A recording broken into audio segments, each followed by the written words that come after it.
अस्सलाम वालेकुम students, welcome back to the channel. आज हम AHN2 से एक टॉपिक डिस्कस करेंगे, that is cardiovascular disorders.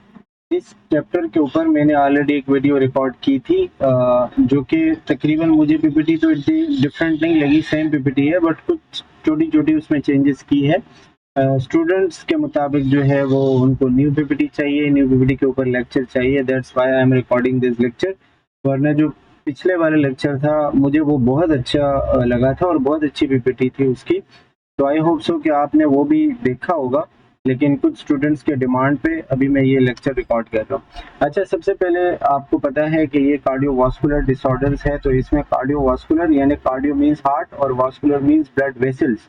Disorder तो बीमारियां ही होती हैं, यानी इसमें हार्ट और ब्लड वेसल्स की जितने मसले होंगे, जितनी बीमारियां होंगी, वो हम इस चैप्टर में डिस्कस करेंगे। अच्छा, वैसे बहुत सारी बीमारियां होती हैं, मतलब आप गिन गिन कर थक जाओगे, ठीक है, लेकिन वो बीमारियां खत्म नहीं होंगी। आपके कोर्स में इतनी बीमारियां नहीं है, जो ऐसी है जो बहुत कॉमन है और जो आपको देखने को मिलेंगी, जो आपके रोजमर्रा जिंदगी में, आपके प्रैक्टिस में आपके सामने आएंगी, तो वो सारी चीजें इसमें डिस्कस की हुई है।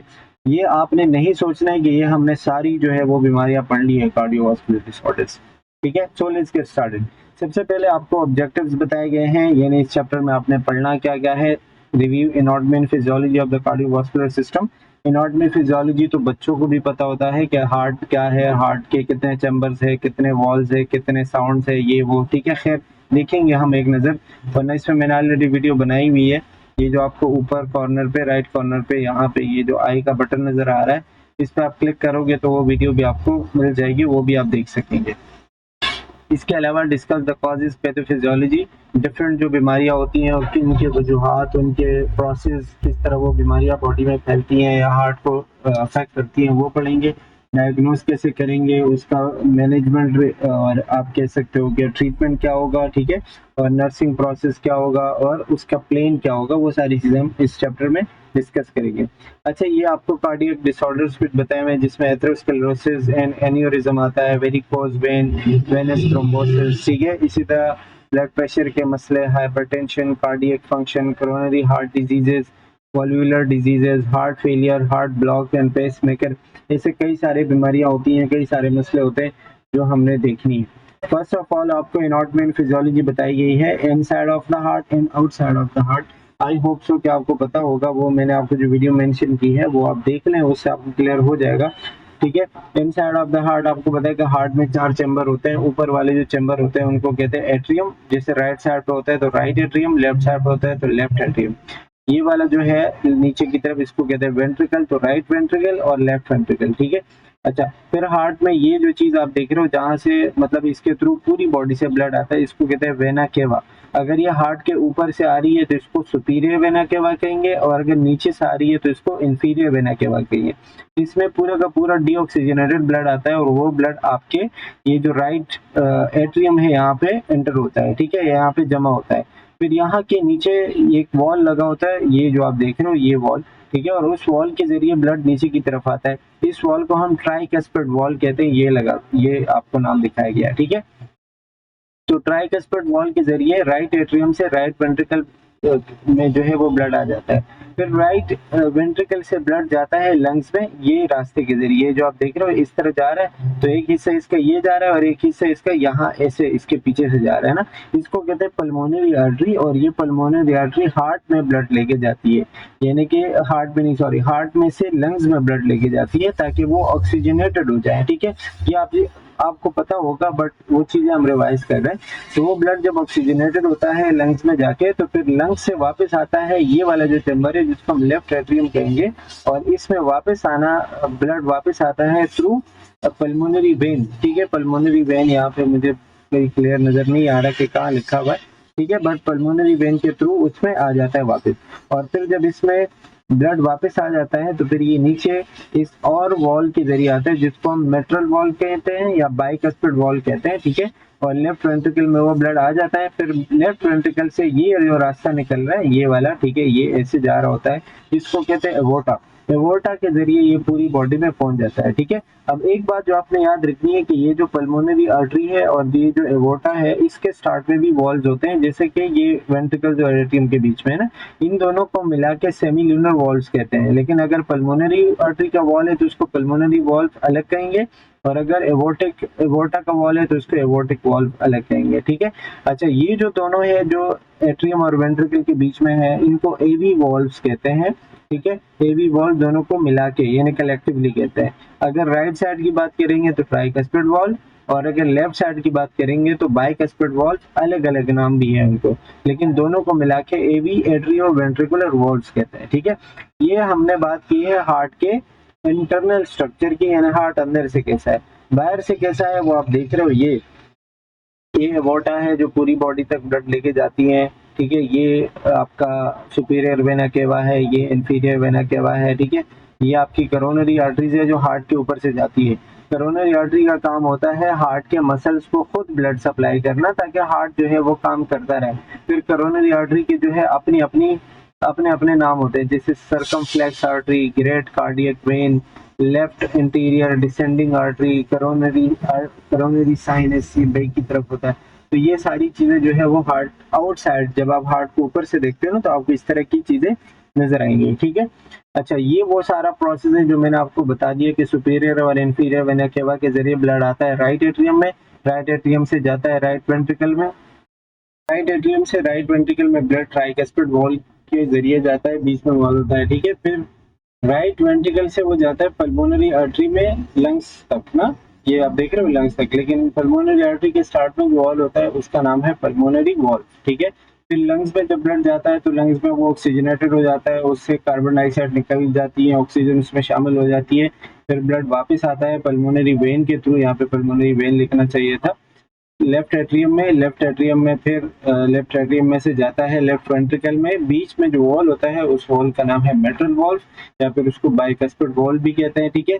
फिर लेफ्ट वेंट्रिकल से ब्लड जाता है एवोर्टा में, और एवोर्टा के स्टार्ट में जो वॉल होता है उसको एवोर्टिक वॉल्व कहते हैं, और एवोर्टा के जरिए पूरी बॉडी में जो है वो ब्लड पहुंच जाता है। तो इसी तरीके से जो है वो पूरी सर्कुलेशन होती है हार्ट की। ये आप देख सकते हो, ये डायग्राम के थ्रू भी आपको बताया गया है, तो इसमें आप देखेंगे तो आपको सही समझ आएगा, ठीक है। खैर, ये तो मतलब बहुत पुराना और छोटे बच्चों का टॉपिक है, तो हमने इस पे ज्यादा फोकस नहीं करना है और ना ही इससे ज्यादा एमसीक्यूज आएंगे, बट मे भी आ जाए तो मतलब एक नजर आपने देख लेना है, ठीक है।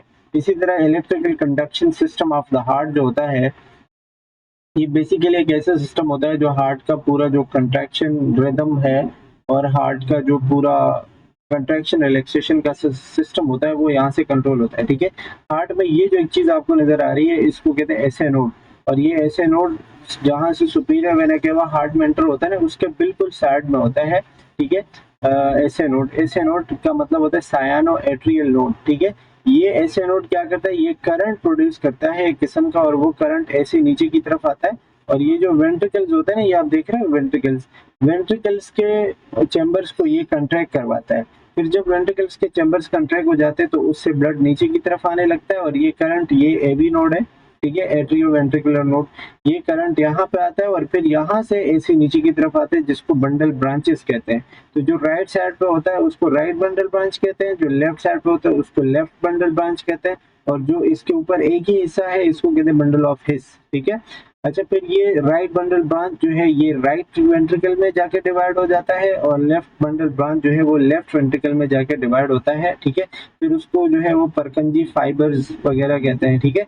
तो ये जो है पूरा कंडक्शन सिस्टम होता है कि यहाँ से जो है करंट प्रोड्यूस होगा, वो करंट ऐसे जाएगा और वेंट्रिकल्स को कंट्रैक्ट करवाएगा, एट्रियम जब कंट्रैक्ट होंगे तो फिर वो उससे करंट नीचे की तरफ आएगा, वो वेंट्रिकल्स में जाएगा, और वेंट्रिकल उसकी वजह से कंट्रैक्ट होंगे, ब्लड जो है वो पहले ऊपर से नीचे आएगा, और फिर जब वेंट्रिकल्स कंट्रैक्ट होंगे तो फिर वेंट्रिकल से पूरी बॉडी में चला जाएगा, ठीक है। ये इनके डिफरेंट नाम आपको बताए हुए कि कौन कौन से नाम है, खैर आपने एक नजर देखना है, ठीक है। तो इस पूरे कंडक्शन सिस्टम का मतलब ये होता है कि हार्ट कैसे कंट्रैक्ट और रिलैक्स होता है, हार्ट में किस तरह कंट्रैक्शन रिलैक्सेशन का प्रोसेस चलता है, हार्ट की धड़कन कैसे चलती है, और ये एसए नोड से शुरू होके एवी नोड में करंट जाता है, फिर एवी नोड से जो है वो बंडल ऑफ हेस, फिर बंडल ऑफ हेस से राइट और लेफ्ट बंडल ब्रांचेस, फिर ये फरकंजी फाइबर्स और डिफरेंट जगहों पे जाके जो है वो आप कह सकते हो कि जो हार्ट की कंट्रैक्शन और रिलैक्सेशन है वो हो जाती है, ठीक है। तो ये कंडक्शन सिस्टम कहलाता है। अच्छा, फिर ये कार्डियक टर्म्स आपको बताई गई है जो एक मेडिकल स्टूडेंट के तौर पर पता होना चाहिए कि कार्डियक आउटपुट क्या है, जिसको हम कहते हैं CV, कार्डियक आउटपुट, ठीक है। कार्डियक आउटपुट क्या है? This is the total volume of blood ejected by the heart पर मिनट। एक मिनट में हार्ट जितना ब्लड बाहर की तरफ पंप करता है यानी भेजता है, ठीक है, इसको कार्डियक आउटपुट कहते हैं। आउटपुट का मतलब होता है कि एक मिनट में हार्ट जितना ब्लड बाहर की तरफ पंप करता है यानी हार्ट से जितना ब्लड निकलता है उसको कहते हैं कार्डियक आउटपुट, ठीक है। It's the amount of blood reaching the tissue, यानी कि बॉडी के टिश्यूज तक जो ब्लड जाता है और हार्ट से निकलता है, ठीक है। तो इसको क्या कहेंगे? एक मिनट में, यानी एक हार्ट बीट में या एक धड़कन में नहीं, पूरे एक मिनट में जितना ब्लड जो है वो पहुंच रहा होता है बॉडी की तरफ, ठीक है, उसको कार्डियक आउटपुट कहते हैं, ठीक है। अच्छा, इसका फॉर्मूला क्या है, यानी आप इसको कैसे मालूम कर सकते हैं कि कार्डियक आउटपुट कितना है? तो इसको हम मालूम करेंगे HR से। HR मतलब हार्ट रेट, ठीक है, multiplied by SV, stroke volume. Stroke volume यानी एक बीट में जितना ब्लड निकलता है उसको कहते हैं स्ट्रोक वॉल्यूम, ठीक है। और एक पूरे मिनट में जितना निकलता है उसको कहते हैं कार्डियक आउटपुट। तो जब हम इन दोनों को मल्टीप्लाई करेंगे तो हमारे पास आएगा कार्डियक आउटपुट। यानी फॉर एग्जांपल हार्ट बीट एक मिनट में है 75, ठीक है, और स्ट्रोक वॉल्यूम जो है वो हम लेते हैं किसी भी, आपने एक मिनट में जो है 50 ml 70 ml इतना ब्लड जो है वो आपने देखा, तो आप 50 को या मतलब आपका जो हार्ट रेट है 75 मल्टीप्लाइड बाई 50, फॉर एग्जाम्पल, ये मैं अपनी तरफ से कह रहा हूँ, इन दोनों को आप वो करोगे, मल्टीप्लाई करोगे, जो रिजल्ट आएगा वो, जैसे फॉर एग्जांपल 4200 आया, ठीक है, तो जब 4200 आया तो 4.2 लीटर्स आएगा, यानी इतना ब्लड आपका एक मिनट में हार्ट से निकलता है, ठीक है, जिसको हम क्या कहेंगे? जिसको हम कहेंगे कार्डियक आउटपुट। अब ये देखो, HR का आपको बताया हुआ है ना, the times of heart rate, heart contraction reach each minute, ठीक है, यानी कि एक मिनट में हार्ट जितनी दफा धड़कता है उसको कहते हैं हार्ट रेट, जो कि तकरीबन 60 से 100 बीट्स पर मिनट होता है, ठीक है। अच्छा, इसका SV, स्ट्रोक वॉल्यूम, क्या है? The amount of blood ejected from the left ventricle with each heartbeat, यानी एक हार्ट बीट में हार्ट जितना ब्लड बाहर की तरफ फेंकता है, जो देता है, उसको स्ट्रोक वॉल्यूम कहते हैं। कार्डियक आउटपुट और स्ट्रोक वॉल्यूम में फर्क लाजमी याद रखना है। कार्डियक आउटपुट पूरे एक मिनट की बात हो रही होगी, स्ट्रोक वॉल्यूम का मतलब एक बीट में, ठीक है। अच्छा, नॉर्मल कार्डियक आउटपुट क्या होता है? 4 से 8 लीटर होता है, यानी 4 लीटर से लेके 8 लीटर तक हार्ट जो है एक मिनट में ब्लड जो है वो दे रहा होता है, इतने लीटर, ठीक है। अच्छा, इंटरप्रिटेशन मतलब आपको अब पता कैसे चलेगा कि भाई कोई मसला है या नहीं है? अगर लो कार्डियक आउटपुट है, मतलब कार्डियक आउटपुट किसी का 4 से लो आ रहा है, तो इसका मतलब ब्लड का वॉल्यूम कम है, ठीक है। Less perfusion to the vital organ, और वाइटल ऑर्गन यानी हार्ट, लंग्स, किडनीज, ब्रेन, ठीक है, इस तक ब्लड प्रॉपर नहीं पहुंचेगा। तो जब ब्लड प्रॉपर नहीं पहुंचेगा तो वहां पे मसले हो सकते हैं। अगर कार्डियक आउटपुट ज्यादा है, मतलब आपका ब्लड ज्यादा पंप हो रहा है, तो इसका मतलब मोर वॉल्यूम है और पॉसिबल कॉज इंड्यूस्ड हाइपरटेंशन, या ये क्या लिखा हुआ है, हाइपर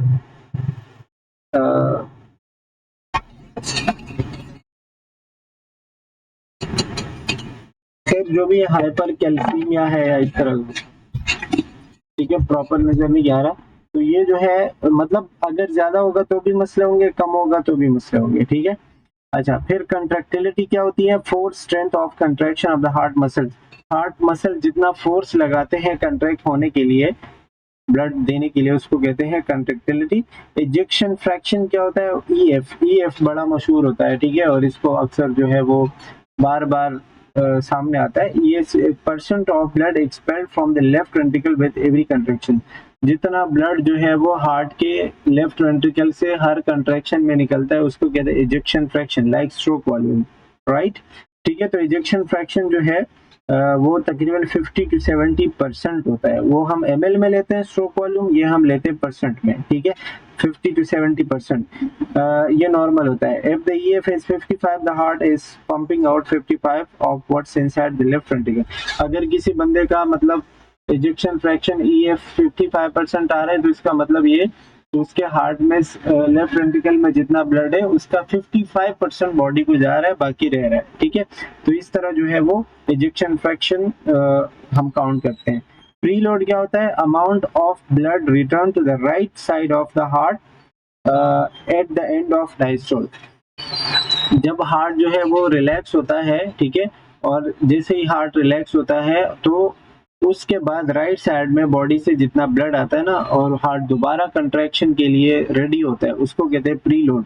आफ्टर लोड क्या होता है? Pressure that the left ventricle has to pump against the resistance it must overcome the circulate blood. ठीक है, मतलब ये कि हार्ट जब ब्लड पंप कर रहा होता है और उसको पंप करने के लिए लेफ्ट वेंट्रिकल जितना फोर्स लगाता है, जितना प्रेशर लगाता है, ठीक है, ताकि ब्लड वो आगे जाए और वो पूरी बॉडी में पहुंच जाए। ठीक है, इसको क्या कहते हैं? इसको कहते हैं आफ्टर लोड।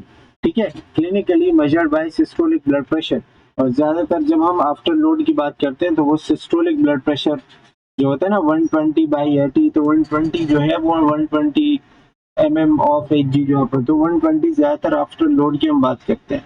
तो ये कुछ मेडिकल टर्म्स है, कार्डियक टर्म्स है जो आपको पता होने चाहिए। कार्डियक आउटपुट क्या है, कंट्रैक्टिलिटी क्या है, ejection fraction, pre load, after load, this is very important कि आपको ये सारी चीजें पता हो। अच्छा, वो जो पिछला लेक्चर था उसमें भी ये सारी चीजें हैं, वो पीपीटी ज्यादा अच्छी थी, बट यहाँ पे क्या कह सकते हैं। अच्छा, इसी तरह S1 S2 के जो साउंड थे वो एथियोवेंट्रिकुलर AV वॉल्स के क्लोज होने की वजह से आते हैं।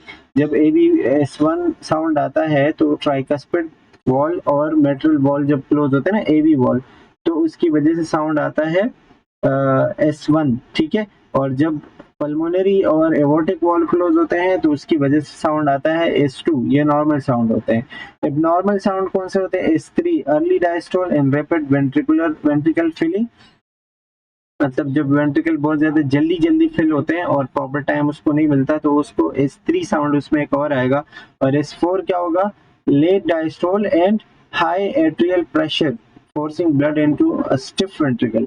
और जब ब्लड प्रेशर बहुत ज्यादा हाई होता है आर्टरीज में, ठीक है, और उसमें जो है आर्टरीज में नहीं, सॉरी, एट्रियम में जब ब्लड प्रेशर बहुत ज्यादा हाई होता है, ठीक है, और हार्ट जो है प्रॉपरली रिलैक्स नहीं होता, रिलैक्स होने में टाइम ज्यादा लगाता है, तो फिर एक और एबनॉर्मल साउंड आता है जिसको हम S4 कहते हैं। तो S3 और S4 साउंड जो है वो एबनॉर्मल साउंड होते हैं, एक्स्ट्रा हार्ट साउंड इसको कहते हैं, और ये दोनों नॉर्मल है। ठीक है, ये वॉल के क्लोज होने की वजह से आते हैं। सिस्टोल क्या होता है, डायस्टोल क्या होता है, ये तो आपको पता होंगे ना। सिस्टोल वेंट्रिकुलर पंप इजेक्शन, जब ब्लड बाहर की तरफ जाता है, वेंट्रिकल जब कंट्रैक्ट होते हैं और ब्लड बाहर की तरफ जाता है, ठीक है, तो उसकी वजह से हार्ट सिस्टोल होता है यानी कंट्रैक्ट होता है। ठीक है, और जब डायस्टोल होता है तो वेंट्रिकुलर या वेंट्रिकल्स रिलैक्स होते हैं, वो फिल हो रहे होते हैं, तो हार्ट के रिलैक्सेशन को डायस्टोल कहेंगे, कंट्रैक्शन को सिस्टोल कहेंगे, आप ये समझो। ठीक है, और ये इस तरह सिस्टोल डायस्टोल इस तरह चलता रहता है। ठीक है, अच्छा, कॉजी रेड जो बताया हुआ है, कॉजी कंट्रैक्ट जी सिस्टोल। ठीक है, मतलब हार्ट जो है वो कंट्रैक्ट रिलैक्स होगा, इसी पैटर्न में कंट्रैक्ट रिलैक्स हो रहा होता है। अच्छा, ये अभी आपको कुछ डिजीजेस बताई गई हैं, कोरोनरी आर्टरी डिजीजेस।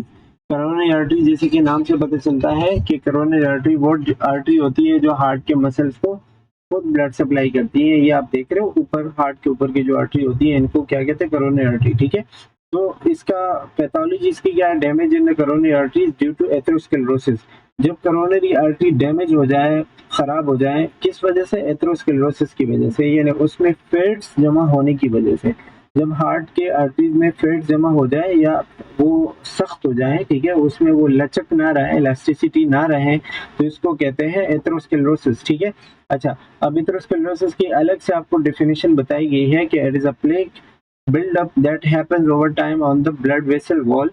जब ब्लड वेसल के अंदर ये प्लेक्स, ये चीजें इस तरह की जो येलो कलर की है, जब ये डेवलप होती है, ये जमा होती है, और इसकी वजह से ये ब्लड वेसल्स तंग हो जाती हैं और उसमें ब्लड प्रॉपर ट्रेवल नहीं कर पाता। ठीक है, और हार्ट के जो ब्लड वेसल्स है ये बिल्कुल सख्त हो जाते हैं। ठीक है, तो इसको क्या कहते हैं? इसको कहते हैं atherosclerosis. It causes narrowing of the blood vessel and limit blood supply to the heart. इसकी वजह से ब्लड वेसल नैरो हो जाते हैं यानी छोटे हो जाते हैं, और जब ब्लड वेसल रास्ता कम होगा तो उसमें ब्लड प्रॉपर नहीं जाएगा।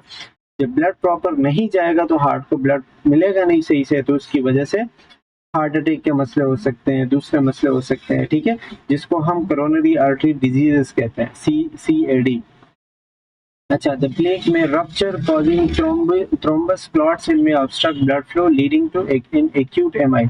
अब ये प्लेग, ये जो मतलब जो मसला आया है, जब ये बहुत ज्यादा हो जाता है तो इसकी वजह से ये जो ब्लड वेसल्स है ये फट सकता है, रप्चर हो सकता है, जिसकी वजह से क्लॉट वगैरह बनेंगे। क्लॉट बनेंगे या फिर वो फट गया तो आगे ब्लड जाएगा नहीं, वो तो ऐसे ही मतलब रास्ता खराब हो गया, ठीक है, तो ब्लड जाएगा नहीं, तो उसकी वजह से एक्यूट MI यानी एक्यूट मायोकार्डियल इन्फार्क्शन यानी हार्ट अटैक हो जाएगा, ठीक है।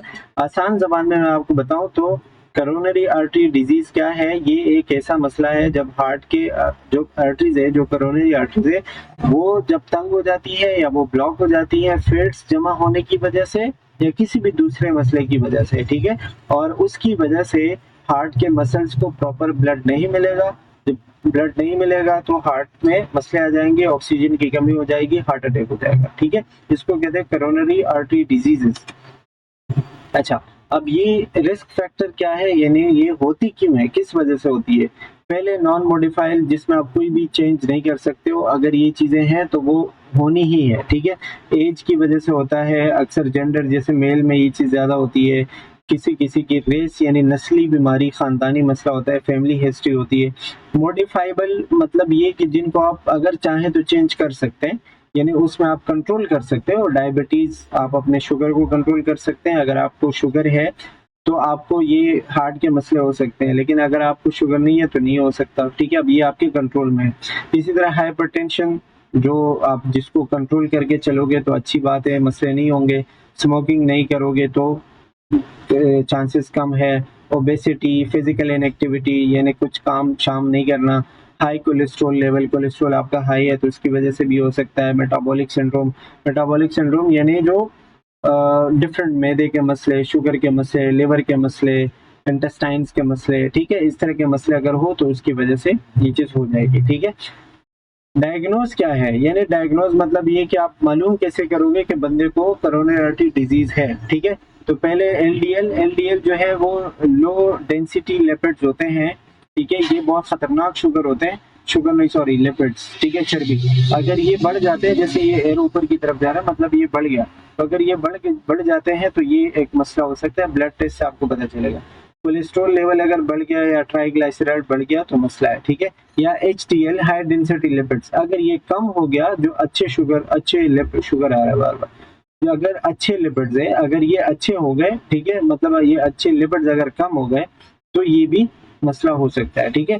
EKG, ये इलेक्ट्रोकार्डियोग्राफी जो होती है, मतलब ECG जिसको हम कहते हैं, ठीक है, assess for changes in ST segment ECG आपने अगर देखा है, अगर उसके ST सेगमेंट में चेंजेस आ रहे हैं, ऊपर नीचे जा रहा है, तो वो भी हमें एक इशारा दे रहा होता है कोरोनरी आर्टरी डिजीज की तरफ, ठीक है। इसी तरह अगर किसी को स्ट्रेस बहुत ज्यादा है या किसी को कार्डियक कैथेटराइजेशन है, यानी ऑलरेडी कोई एंजियोग्राफी, एंजियोप्लास्टी, इस तरह की चीजें हुई है, ठीक है, तो उसकी वजह से भी ये मसले हो सकते हैं। अच्छा, ये बैड कोलेस्ट्रॉल और गुड कोलेस्ट्रॉल का आपको बताया गया है, इसका नॉर्मल रेंज, यानी जो LDL होता है ना, जो लो डेंसिटी लिपिड्स होते हैं, ये 100 से कम होना चाहिए, 100 मिली mg/dl से कम होना चाहिए, ठीक है। ट्राइग्लिसराइड भी 150 से कम होना चाहिए। टोटल कोलेस्ट्रॉल जो है, यानी इन दोनों को मिला के जो है वो तकरीबन 200 से कम या 200 तक होना चाहिए, इससे ज्यादा नहीं होना चाहिए, ठीक है। अच्छा, जो गुड कोलेस्ट्रॉल है वो 60 से कम होना चाहिए, तो ज्यादा होना चाहिए, सॉरी। अब अगर फॉर एग्जांपल ये 60 से कम हो गया और ये अपने इन रेंजेस से ज्यादा हो गए तो ये मसला करेगा, ठीक है, ये इसकी वजह से जो है वो कोरोनरी आर्टरी डिजीज हो जाएगी। अच्छा, साइन सिम्टम क्या है, किसी को मतलब ये चीज है, किसी को ये कोरोनरी आर्टरी डिजीज है तो उसको कौन कौन से मसले हो सकते हैं। यूजुअली एसिम्प्टोमेटिक, अक्सर उसको ऐसे कोई सिम्टम्स नहीं आते, लेकिन चेस्ट पेन, जैसे आपने पैथोफिजियोलॉजी में एंजाइना के बारे में पढ़ा, चेस्ट पेन अक्सर उसको ठंडे पसीने आते हैं, दर्द होता है, सांस तेज हो जाती है, ठीक है, ब्लड प्रेशर इधर उधर होता रहता है थोड़ा बहुत, तो ये साइंस एंड सिम्टम होते हैं, ठीक है। LDL और HDL, LDL मतलब वी वांट लो, हमें कम मकदार में चाहिए होता है LDL, और HDL वी वांट हाई, इसको हमें ज्यादा मकदार में चाहिए होता है, ठीक है। अच्छा, ट्रीटमेंट क्या है, इस कोरोनरी आर्टरी डिजीज का ट्रीटमेंट कैसे कर सकते हैं? परकुटेनियस कोरोनरी इंटरवेंशन, यानी स्किन के ऊपर से एक कैथेटर टाइप पास करते हैं, वो जाता है और जिस कोरोनरी आर्टरी में मसला हो उसी में एक बलून टाइप फुला देते हैं, वो जो रास्ता बंद हो चुका होता है पहले वो खुल जाता है और ब्लड फ्लो जो है वो जाने लगता है, तो चीज सही हो जाती है। ठीक है, मेडिकेशन में एंटीप्लेटलेट्स यानी क्लॉट को खत्म करने वाली या क्लॉट ना होने देने वाली मेडिकेशन देते हैं, या फिर जो कोलेस्ट्रॉल लेवल को नॉर्मलाइज करती है ऐसी दवाइयां देते हैं। ठीक है, स्टैटिन्स वगैरह ये ब्लड प्रेशर के लिए होती हैं, बाइल एसिड्स सिक्वेस्ट्रेंट्स सॉरी, इस तरह की चीजें होती है, मतलब दवाइयां हैं, ठीक है, जो यूज होती है उसमें। हेल्थ एजुकेशन, जाहिर है पेशेंट को आप दोगे कि भाई आप सैचुरेटेड फैट्स कम लें, यानी घी वगैरह जो होते हैं ना, डालडा और इस तरह की चीजें वो कम लें, फाइबर, सलाद और इस तरह की चीजें ज्यादा लें। कौन कौन सी चीजें आपने करनी है, किन चीजों का ख्याल रखना है कि आपने कोलेस्ट्रॉल लेवल को आपने देखते रहना है, शुगर को और ब्लड प्रेशर को आपने अपना मेंटेन रखना है, स्मोकिंग नहीं करनी है, काम करते रहना है, फिजिकल एक्टिविटी एक्सरसाइज वगैरह करते रहना है, और अगर वेट बहुत ज्यादा है तो वेट को आपने कम करना है। ठीक है, तो ये सारी चीजें होती हैं जो आपने उस मरीज को गाइड करनी है और उसको बतानी है उसके रिलेटेड, उसके मसले के रिलेटेड। ठीक है, अच्छा, इसी तरह आपको जो दूसरा मसला बताया गया है दैट इज एन्यूरिज्म।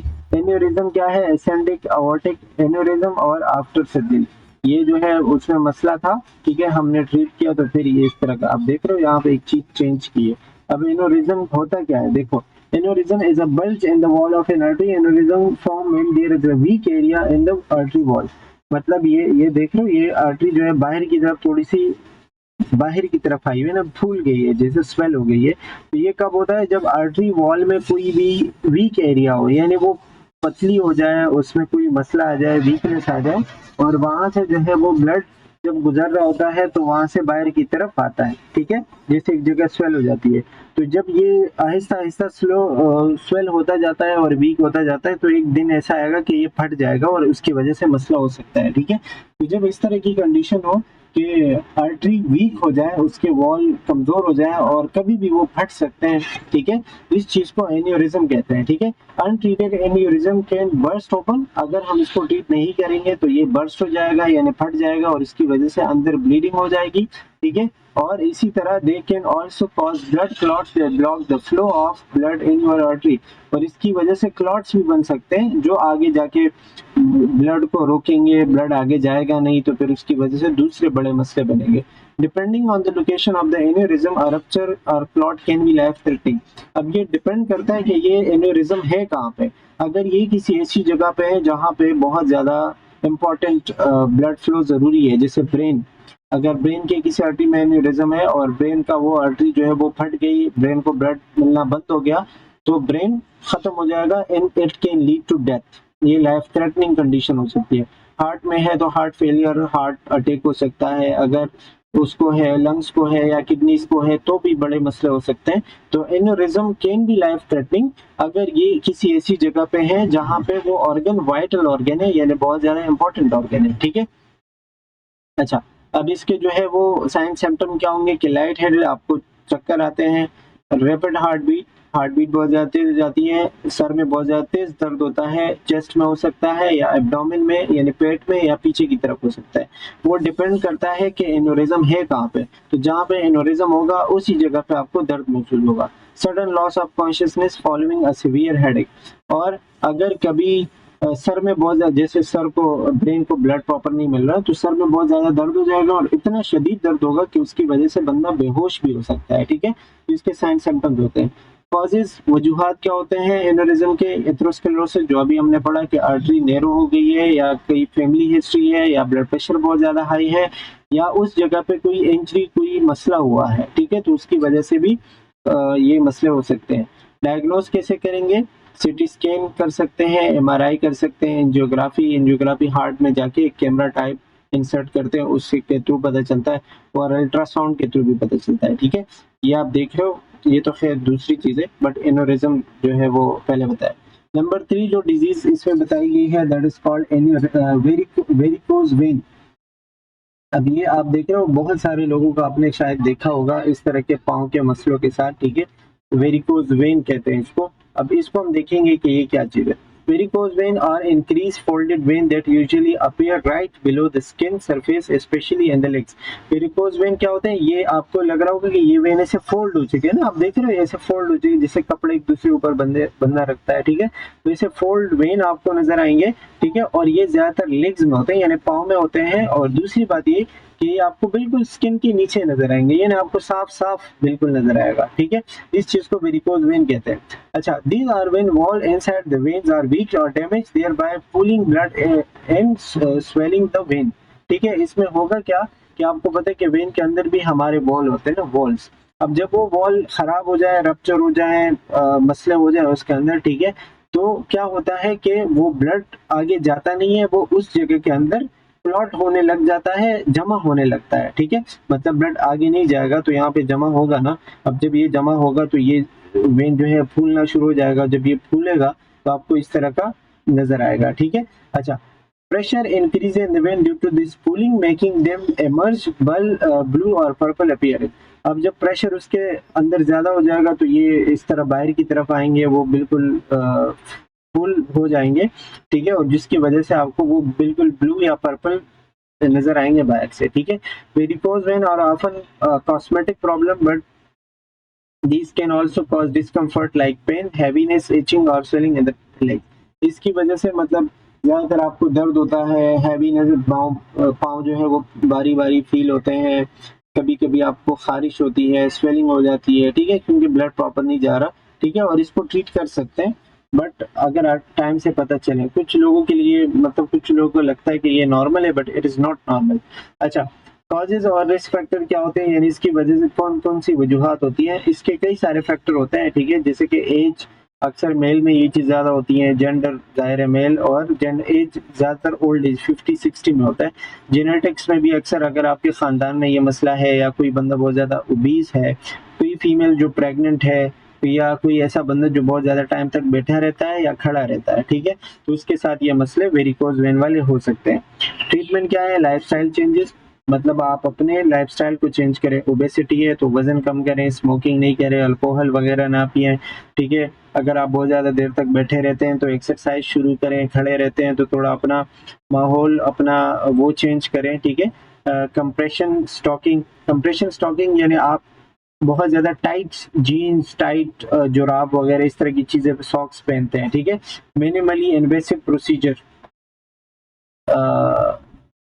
वो क्या कहते हैं, ये सॉरी ये कंप्रेशन स्टॉकिंग, ये हाँ मैंने गलत बता दिया, ये कंप्रेस करते हैं, मतलब उसके ऊपर थोड़ा थोड़ा प्रेशर डालते हैं, ठीक है।